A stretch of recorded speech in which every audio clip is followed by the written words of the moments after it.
गोहाना की ये मातूराम जी की जो जलेबी है, राहुल जी हम ये जलेबी खा के बड़े हुए हैं, हम ये जलेबी खा के बड़े हुए हैं।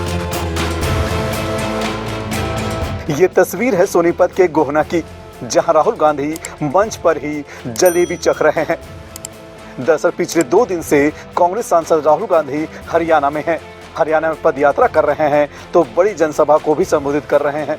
इस बीच राहुल गांधी गोहना पहुंचे। यहां उन्होंने मशहूर मातूराम की जलेबी खाई। जैसे ही मंच पर राहुल गांधी पहुंचे तो उन्हें भेंट के तौर पर मातूराम की जलेबी दी गई। ये भी स्पेशल गिफ्ट है, मातू की जलेबी है। ये हमारे मातू की जलेबी, हमारे सांसद जी के पंडित मातूराम जी की जलेबी, गोहाना की ये मातूराम जी की जो जलेबी है, राहुल जी हम ये जलेबी खा के बड़े हुए हैं, हम ये जलेबी खा के बड़े हुए हैं। ये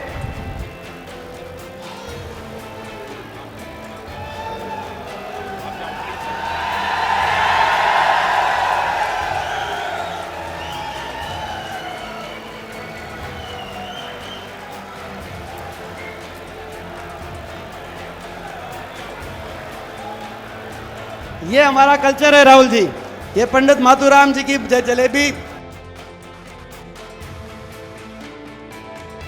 मातूराम की जलेबियों से शायद ही कोई परिचित नहीं होगा। इन जलेबियों का स्वाद सिर्फ हरियाणा ही नहीं बल्कि आसपास के राज्य दिल्ली, पंजाब और राजस्थान के लोगों में भी फेमस है। मातूराम हलवाई की दुकान 1958 में लाला मातूराम ने शुरू की थी।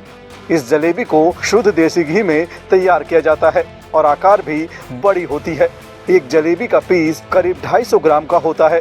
300 रुपए प्रति किलो बिकने वाली इन जलेबियों का स्वाद प्रधानमंत्री नरेंद्र मोदी भी चख चुके हैं। आज उनकी तीसरी पीढ़ी लोगों को इन जलेबियों का स्वाद चखा रही है। और अब राहुल गांधी जब गोहना पहुंचे तो उन्होंने भी यहाँ की जलेबी का स्वाद चखा और उन्होंने क्या कुछ कहा, सुन लीजिए। इससे आपको पूरी हरियाणा की हालत पता लग जाएगी। सबसे पहले जैसे ही मैंने आज ये गाड़ी में जलेबी चखी, मैंने अपने बहन को सीधा मैसेज भेजा। मैंने कहा प्रियंका को जलेबी बहुत अच्छी लगती है। मुझे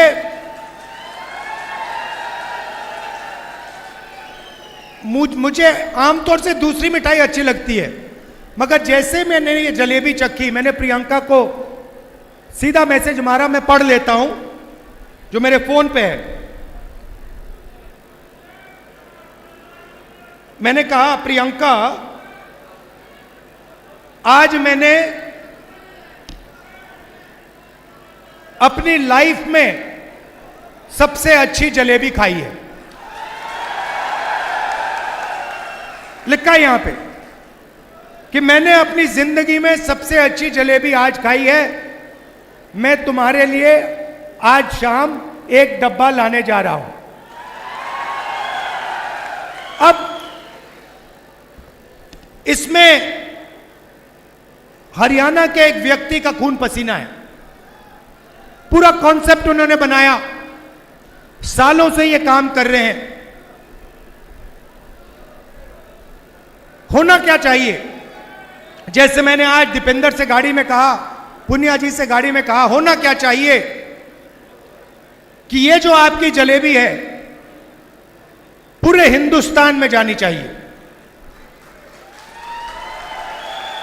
और उसके बाद बाकी देशों में, अमेरिका में, जापान में अलग अलग रूप लेते हुए इसको दूसरे देशों में जाना चाहिए। आज इनकी दुकान में कितने लोग काम करते हैं? इनकी दुकान में कितने लोग काम करते हों? मान लो इनकी दुकान में आज 100 लोग काम करते हैं, तो अगर इनकी जलेबी बाकी हिंदुस्तान में जाएगी, बाकी दुनिया में जाएगी, तो शायद उनकी फैक्ट्री में एक दिन 10,000, 20,000, 30,000, 50,000 लोग काम कर सकें।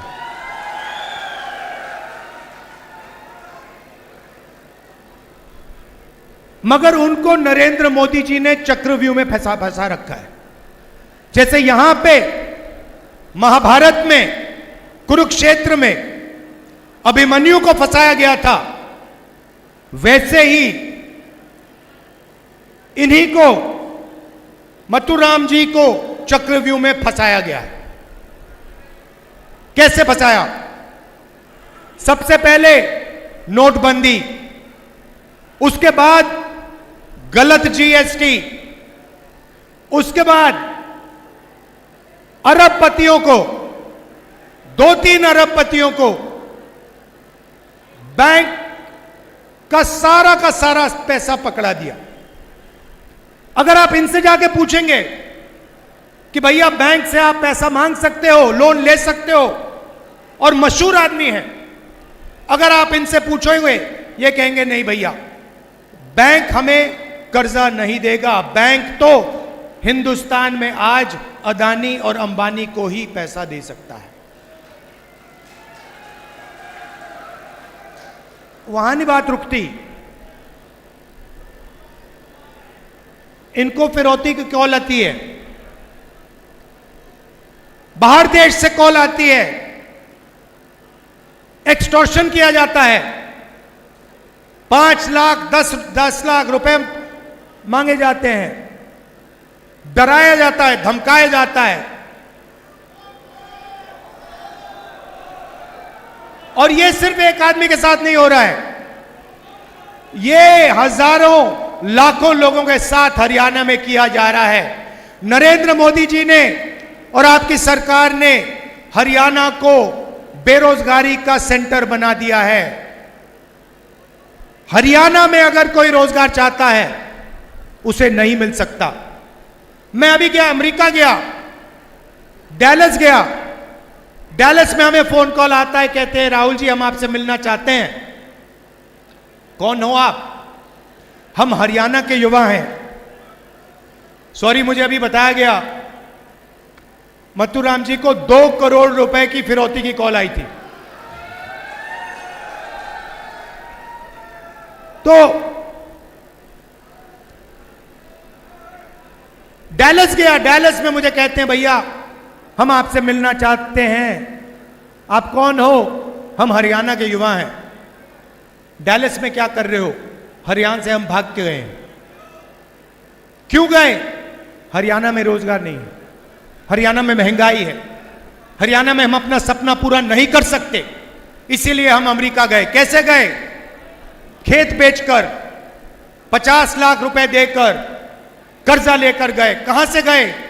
दिल्ली से इस्तांबुल, इस्तांबुल से कजाकिस्तान, कजाकिस्तान से साउथ अमेरिका, साउथ अमेरिका से सूरीनाम, सूरीनाम से पनामा, पनामा के जंगलों से निकलकर हम अमेरिका गए। अभी तक हमें नहीं मालूम कि हमें वापस भेजा जाएगा या नहीं।